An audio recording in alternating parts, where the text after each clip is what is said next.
right now, guys. So Okay. give me about 2 seconds, Jill, and we'll get you started. It should be a quick meeting today.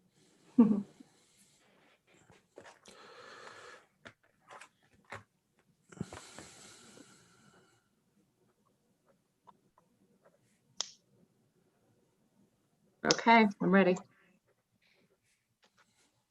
All right.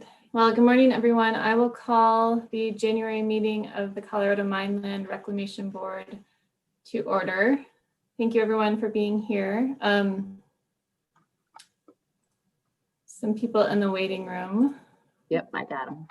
Okay, good. I can make this go away. All right, well, thank you everyone for being here. It looks like we have the entire board today. So for the record, do I need to go through roll call, or is it enough to just recognize that we see everybody? Any preference? I get a shrug from... I prefer to go through roll call, I think, just to go ahead and get it named. As far as like YouTube and stuff, people don't know who you are. Got it. Okay.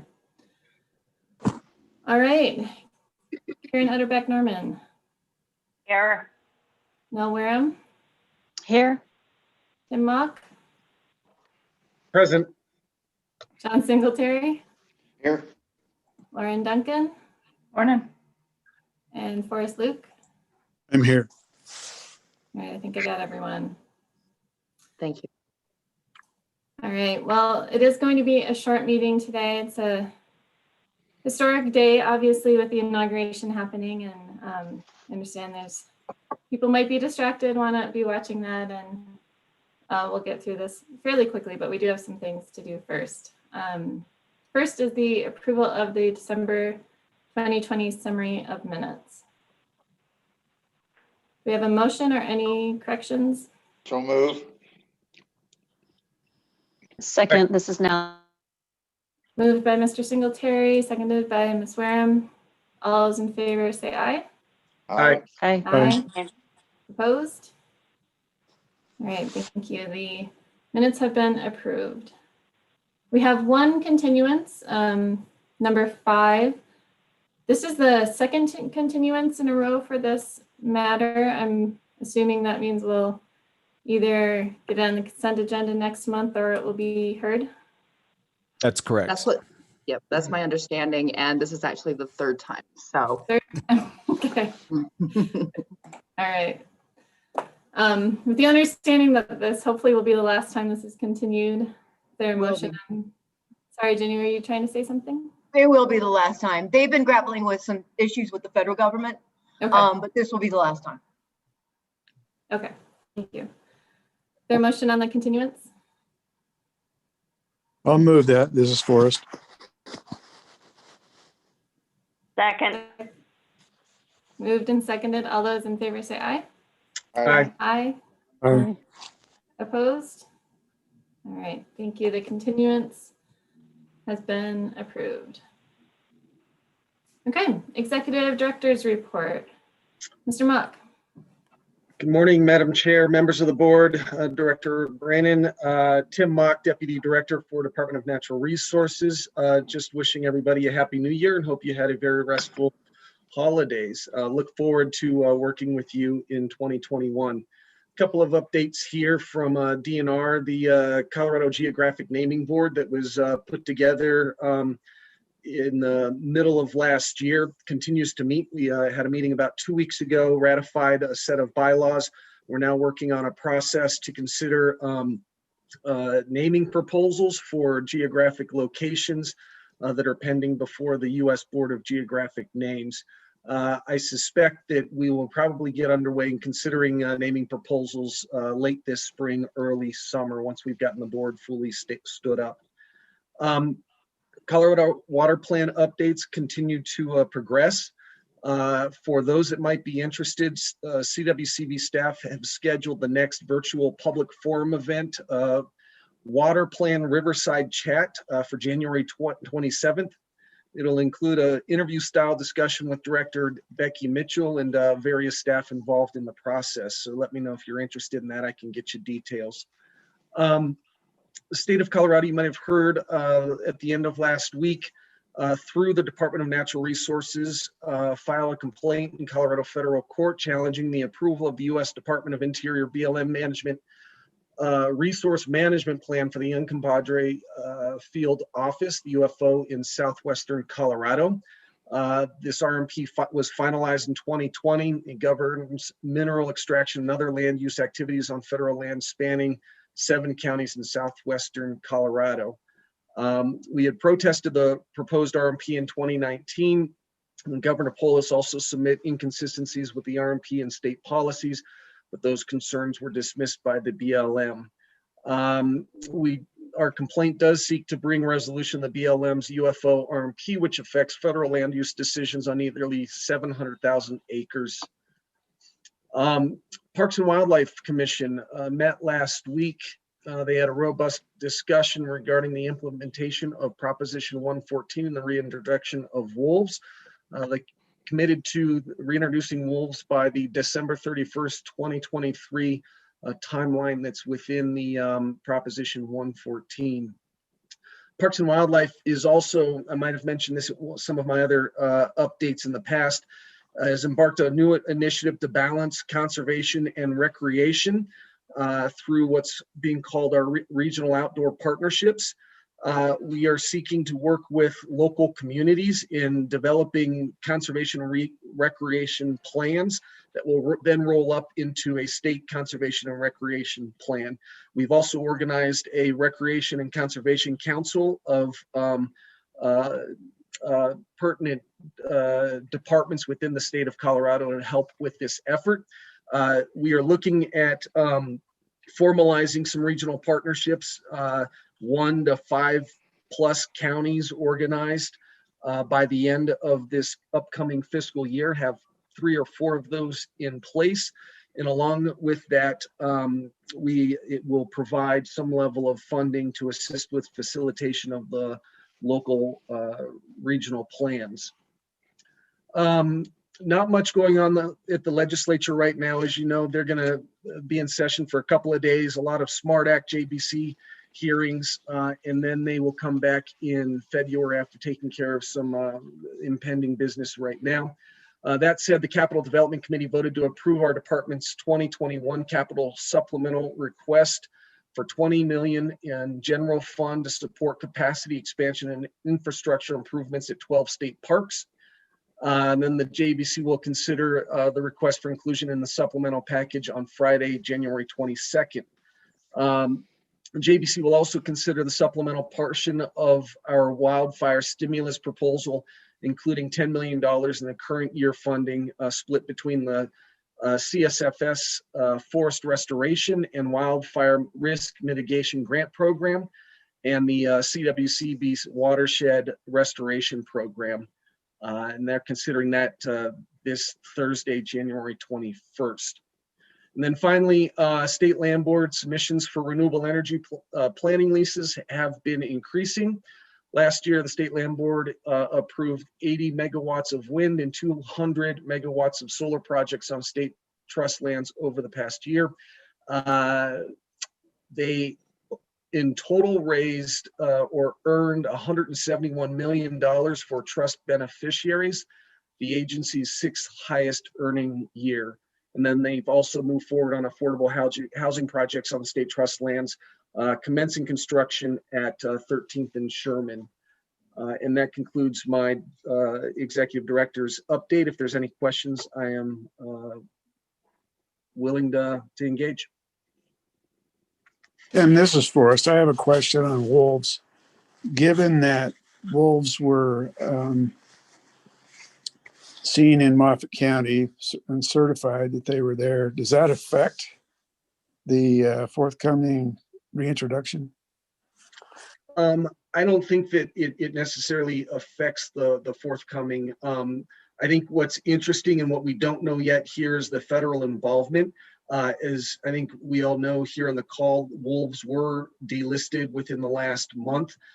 We do expect some lawsuits. Also, Fish and Wildlife Services working on a pre-listing 10J program and we're expecting that rulemaking to come out. But Forrest, immediate response to your question is we're not completely sure what that might look like. We're working through it, but it is unlikely that that wolf pack would singularly affect or prevent Proposition 114 from being implemented. Okay, thanks. And this is Lauren. I'm really interested in that conservation recreation nexus and that effort.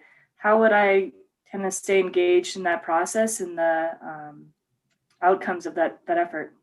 Yeah, Lauren, that's a great question. I will direct you. I'll send a website over to you that's been set up for this initiative.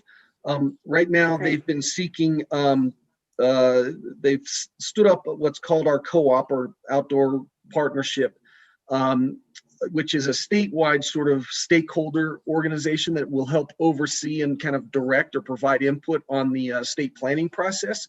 That being said, I think the critical work is really going to be done at the local level and within these regional partnerships. This is really a bottom-up type of approach here to land use, recreation, and conservation planning. So I think as some of these partnerships begin to take shape, we expect a bulk of work and some real opportunities to engage significantly on those levels. But I'll send that along to you. Thank you. I appreciate that. All right, any other questions? Okay, thank you. That was very informative. Appreciate that. Jenny, if you want to jump in with the division director report. Yes, good morning. Madam Chair, members of the board, Deputy Director Malk. Yes, so we continue to grapple with these issues of construction material development encroaching on residential areas. And we've got another big one coming your way, because either way it's going to get appealed. Either late spring, I would think, or early summer. I don't know exactly. But got a big one coming your way, kind of like hitch rack. So just heads up on that. And then also, somebody asked the other day, yeah, we are still waiting on the application for the permit amendment down in Trinidad for New Elk Mine, which is a coal mine. The Australian company, as I mentioned before, they want to reopen it to mine metallurgical coal, or what we call met coal. It is used in ore smelting. It is not used to feed the grid. It is used, in this case, it'd be used to export to markets, including but not limited to China, and for the production of steel. And I think they're planning on railing it to Houston, and then from there it'll go to South America, Asia, and I believe including Europe. So they seem pretty serious. They spent a lot of money to buy the land, to buy the mine. So we'll see, but no, we don't have that application yet.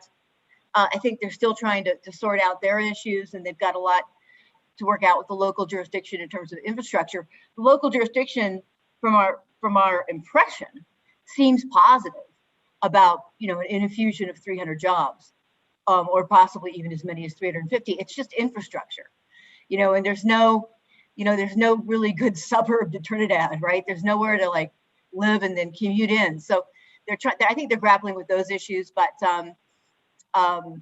yeah, in answer to the question that did come up, we do not have that application. And when we do get that application, I'll let you know. The main update today, honestly, is Russ. Russ is going to steal the show today. We are mired in rulemaking, specifically stakeholder engagement. We had 2 long meetings yesterday. We've got another one this afternoon. So we are meeting, we've got a slew next week. We are meeting with stakeholders both in larger groups and also one-on-one if that's what they want. So it is an open door situation. If a stakeholder asks for a meeting, they get a meeting. And so absolutely want to hear everybody's perspectives on temporary cessation and also the issues embedded in House Bill 1113, which mostly has to do with perpetual water treatment, also self-bonding, but we we're not doing that anyway. Of course, we're not permitting for perpetual water treatment either, and never have. But nevertheless, there's still some thoughts on that. But a lot of the focus is temporary cessation. A lot of the focus. So when this comes to you for the rules, I think a lot of your testimony you're going to hear is on temporary cessation, which mostly pertains to uranium mines, but of course applies to any mine. It just happens to be an issue right now for uranium mines. So anyway, with that, that's all I have. Do you have any questions or comments? Otherwise, we'll. Could I ask a question? A Yeah, couple, please go Jenny? ahead. Mhm. We're going back to the Trinidad, the New Elk mine. Did they, no, the people that you have that have it now bought it from the people out of Toronto? Is that right? No, they're out of Australia. Yeah, I know, but with originally the reason I bring that up is I'm just curious, are they going to rebuild that railroad from the mine down to Trinidad to take that mineral down there? Or I think they're going to have to. Jim, you want to hop in? Because that's been a huge issue in the past. Transport. Right. Yeah, sorry, I was trying to find my mute button. First Okay. time on, first time on a Zoom conference all year. No, sorry. Yeah, they are planning on rebuilding the rail once they get things rolling. I think the plan was in the next probably 18 months to 2 years. They're going to initially start trucking the coal to the Jansen loadout. Right. Jansen is basically just west of Trinidad there. So they're going to truck the coal about 1 million tons a year is their plan.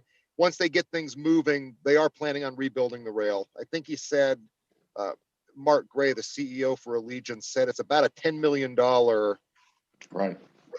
bill to do that. So they want to start actually shipping some coal first. So, and interestingly enough, we've already got our first complaints about the excess truck traffic on Highway 12, and they haven't started shipping coal yet. So Well, we don't have an application yet. we have nothing. Right. Just so the board knows, Parks and Wildlife own the mineral rights on that mine underneath. That's underneath the Bosque del Oso, and I got to tour that mine, which is kind of interesting. And at that time, they were going to ship the coal to Corpus Christi, and so it's good to see that maybe start again. But and that does make some real benefit to with the revenue that will be earned by Parks and Wildlife. It'll make some good beneficial dollars into the Parks and Wildlife Fund. So just so people know, we got now. They don't. Parks and Wildlife doesn't own the surface and the gas people that are got the wells on there on Bosque del Oso. We don't get any revenue off it, but we will this, which is really a neat deal. But you know what it kind of shows, we got 30,000 acres there with the Bosque was formerly owned by the CF&I steel plant in Pueblo, but so, and it's one of the treasured hunting spots in the state of Colorado, and here we're having all this industry mixed in with it. It shows how we can work together and get things beneficially for both sides of the picture. Yeah, absolutely. And by the way, you mentioning having toured the mine, this is Jenny, made me think, we, Inactive Mines, partnered with the local community down there.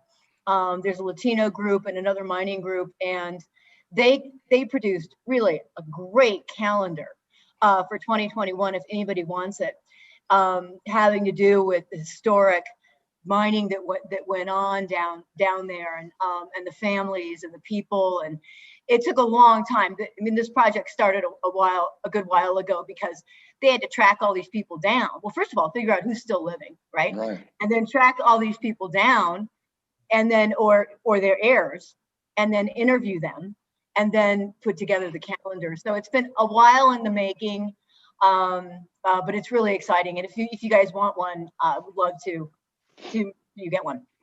So yeah, I'd just like to add, I appreciate that. I think people should try and go down to Trinidad's a very interesting place, and it's great history in mining, but also was a part of the cattle trails that came north and the trails that went down to Santa Fe. And the buildings and things that are still in Trinidad are pretty special. So I think this will be a shot in the arm, and I'm glad to hear that it's working out. That's kind of, I thought when we lost that Toronto outfit, that might be it, but this could be good. we'll see. Yep. So yeah, just shoot me or Candy an email if you'd like one of those calendars. All right. Thank you, Director Brandon. Is there any other questions? Okay. We will move on to the consent agenda. There's one item on the consent agenda, Lance Barker Mineral Mountain Gold LLC. This is a request to modify a previous board order. Are there any questions for the division on this consent agenda item? If not, is there a motion? Yeah, this is Lauren Duncan. Elliot, could you shed a little light on what we're modifying here and what the situation is? Yes, Lauren. This is Elliot Russell, Division of Reclamation, Mining, and Safety. Yeah, so this operator is working through the corrective actions of the original board order that was generated from the August hearing, where he was found in violation. So the first corrective action was to submit a technical revision to discuss the disposal of the xanthates on site. So we're working our way through that technical revision.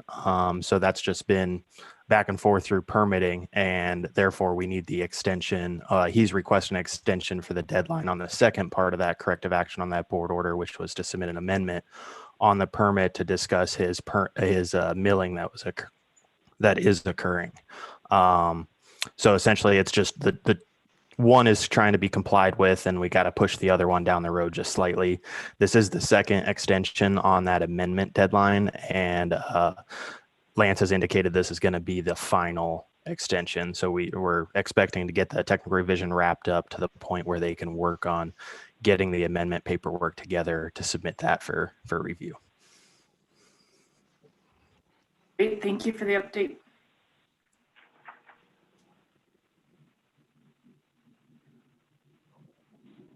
Any other questions on the consent agenda? If not, is there a motion? Yep, this is Lauren Duncan. I would move to accept the consent agenda. Second. Moved and seconded. All those in favor say aye. Aye. Aye. Aye. Opposed? Seeing none, the consent agenda passes. Okay, we're moving on to item number 6, discussion item, Hard Rock rulemaking, Russ Means and Jeff Fugate. Good morning, Madam Chair and the rest of the board.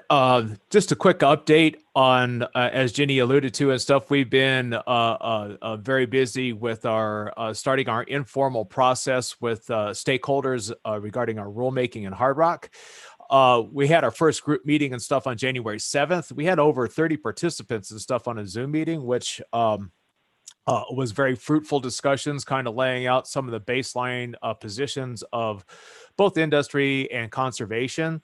And since then, we've actually had 5 meetings with industry and DOE, the Department of Energy. So, and out of that, we've gotten some very interesting concepts, some ideas for some language regarding production and other issues and stuff regarding TC, and also some feedback and stuff on 1113 where it's appropriate to put that in the rules. We continue to do that. We've reached out to conservation, and but we haven't received any requests for a one-on-one meeting with them.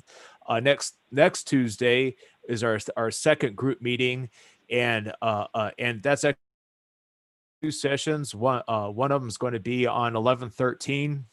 In our discussions, it's really clear that there's part of industry that's concerned about perpetual water treatment and the impacts and stuff of that on their permitting. And then, of course, production and temporary cessation is another avenue. So we divided it up so that we're not spending 6 hours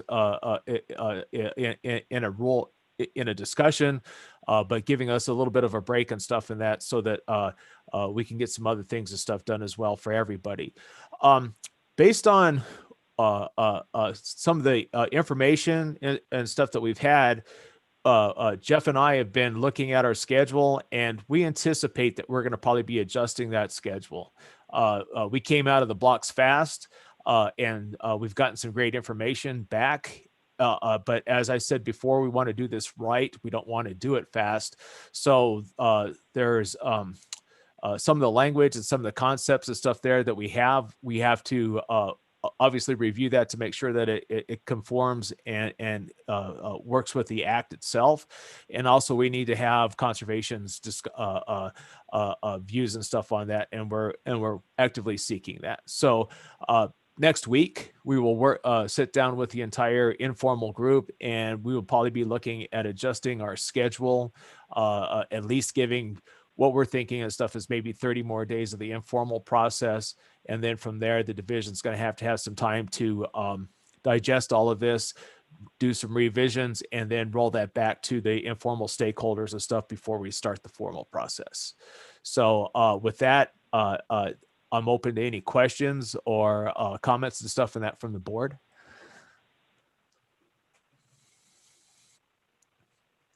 Any questions?